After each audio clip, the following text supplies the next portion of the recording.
Assalamualaikum warahmatullahi wabarakatuh. Selamat pagi, salam sejahtera untuk kita semua. Kita berjumpa lagi di teknik pengelasan oxyacetylene welding atau OAW. Untuk pertemuan kedua ini kita akan membahas tentang keselamatan dan kesehatan kerja las OAW. Apa saja keselamatan kerja yang harus kita perhatikan akan kita bahas pada slide-slide berikutnya. Kecelakaan kerja las OAW terdapat 4 macam, yaitu kebakaran, ledakan, sinar las, asap, dan debu. Untuk kebakaran sendiri sering terjadi pada pengelasan OAW karena kebocoran gas asetilin atau selang las yang bocor lalu menyulut api. Yang kedua adalah ledakan. Ledakan ini sering terjadi saat proses pengelasan karena kurang menguasai teknik pengelasan, kurang mengetahui cara memperlakukan tabung gas dan cara merawat peralatan las lainnya. Yang ketiga adalah sinar las. Sinar las dibagi menjadi 3, yaitu sinar ultraviolet, sinar inframerah, dan cahaya tampak. Untuk yang keempat adalah asap dan debu. Pada pengelasan kerja las OAW ini, asap dan debu termasuk gas beracun karena memiliki kandungan karbon monoksida atau CO dan karbon dioksida atau CO2. Setelah ini kita akan melihat beberapa video kecelakaan kerja las OAW. Mari kita simak video tersebut dengan cermat. Pada video ini kita akan melihat akibat dari perlakuan tabung gas yang kurang benar.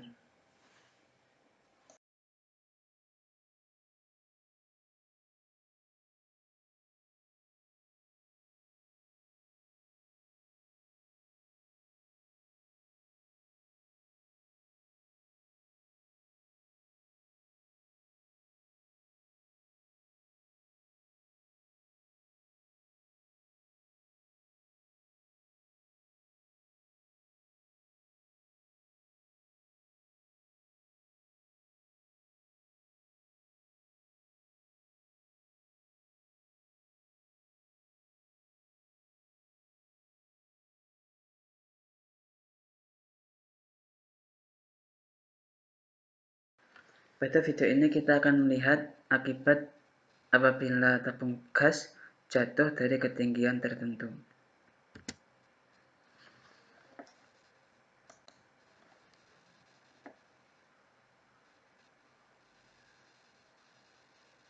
Ini video orang yang sedang menurunkan tabung asetilin, tetapi tanpa pengaman.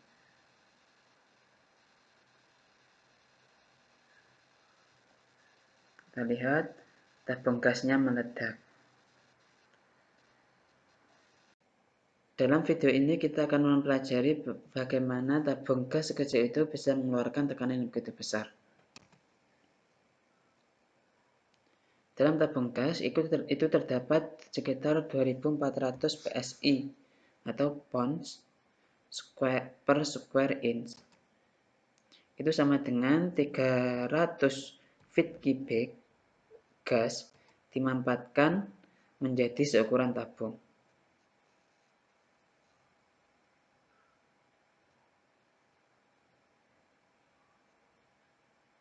Dan apabila tabung itu terjatuh atau tutupnya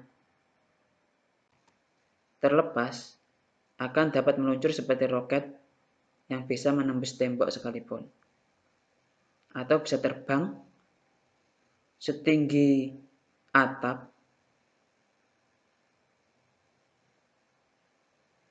sampai gasnya habis, lalu turun kembali. Seperti itulah bahayanya apabila kita tidak berhati-hati saat membawa tabung gas.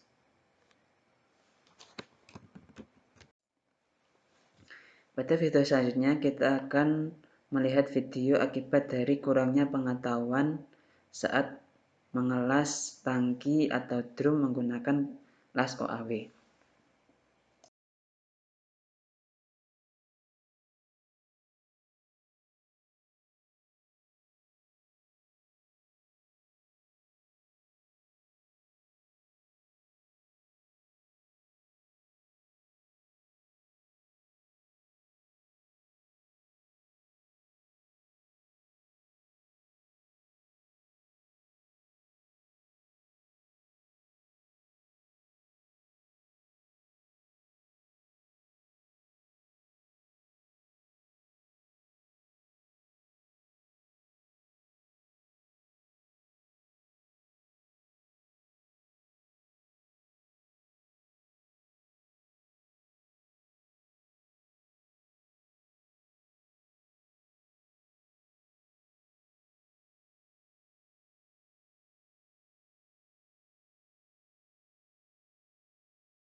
Setelah kita mengetahui beberapa video kecelakaan yang diakibatkan kurangnya pengetahuan pada perlakuan tabung gas,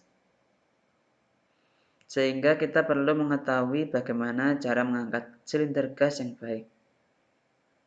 Silinder gas terbuat dari baja, oleh karena itu mempunyai bobot yang cukup berat.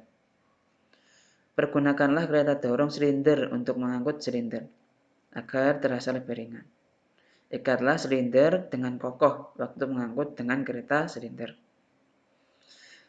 Kereta dorong tanpa sandaran dan mengikat tidak tepat untuk membawa silinder. Dan apabila terpaksa memindahkan tanpa kereta, lepaslah dulu regulator silinder. Pada slide berikut terdapat dua gambar.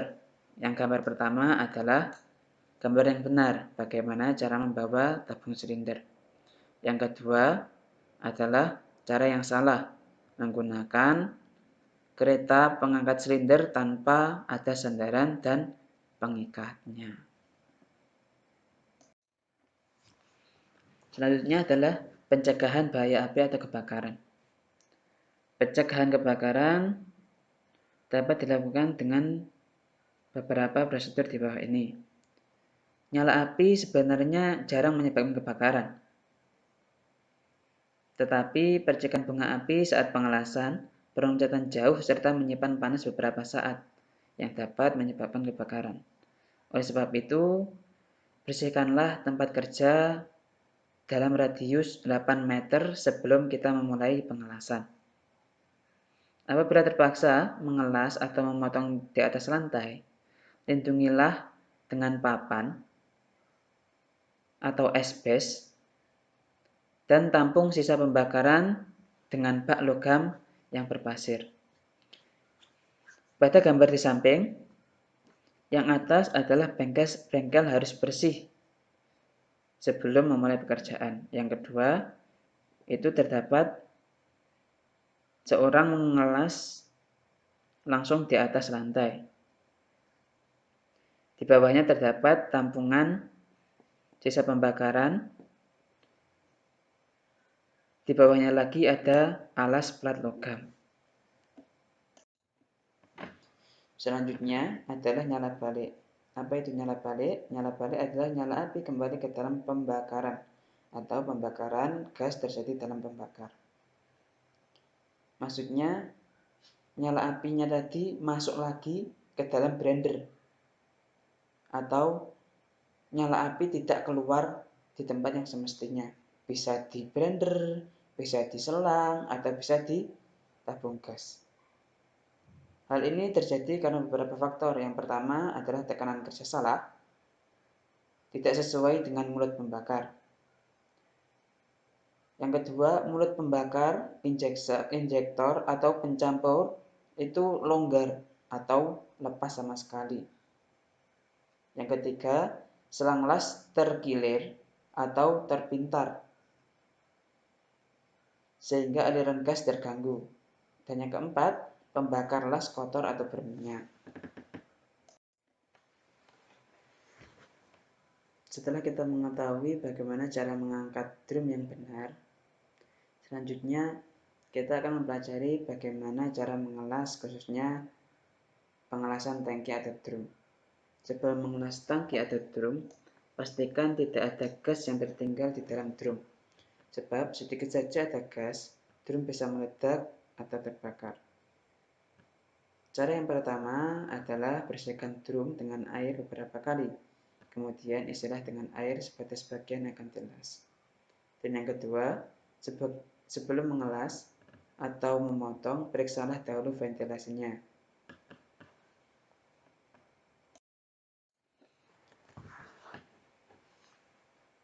Selanjutnya adalah mengelas drum bekas minyak agar tidak terbakar atau meledak. Caranya adalah bersihkan seluruh bagian drum dengan menggunakan uap atau dengan soda sabun. Uap digunakan untuk bahan-bahan yang mudah menguap, sedangkan soda sabun untuk membersihkan minyak, gemuk, atau pelumas.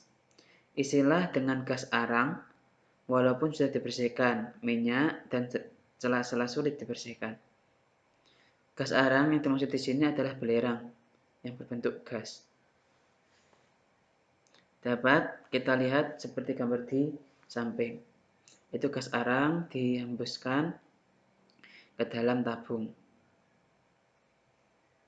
Sedangkan bagian atasnya dibuka sebagai tempat keluarnya gas.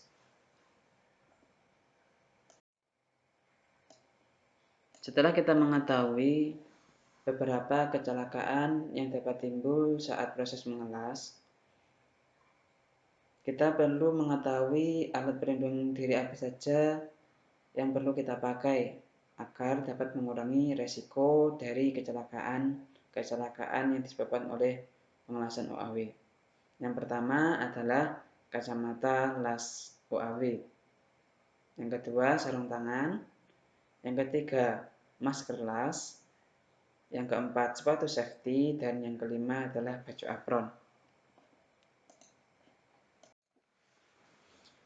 Yang pertama adalah kacamata las OAW. Seperti pada umumnya kacamata-kacamata untuk pengelasan, fungsi kacamata las ini yaitu untuk melindungi mata dan muka dari sinar ultraviolet dan inframerah serta percikan pengelas atau bunga api. Kacamata las OAW umumnya berwarna hijau atau coklat dengan tingkat kegelapan antara nomor 4 sampai nomor 6. Dapat dilihat pada video beberapa bentuk dari kacamata las OAW. Selanjutnya adalah sarung tangan las. Sarung tangan ini berfungsi untuk melindungi tangan kita dari logam panas dan percikan bunga api. Sarung tangan ini biasanya terbuat dari bahan tahan panas atau biasanya terbuat dari kulit dan asbes. Selanjutnya adalah masker las. Masker las ini berfungsi untuk melindungi pernapasan kita dari asap dan juga debu las. Untuk masker las ini tidaklah harus mahal.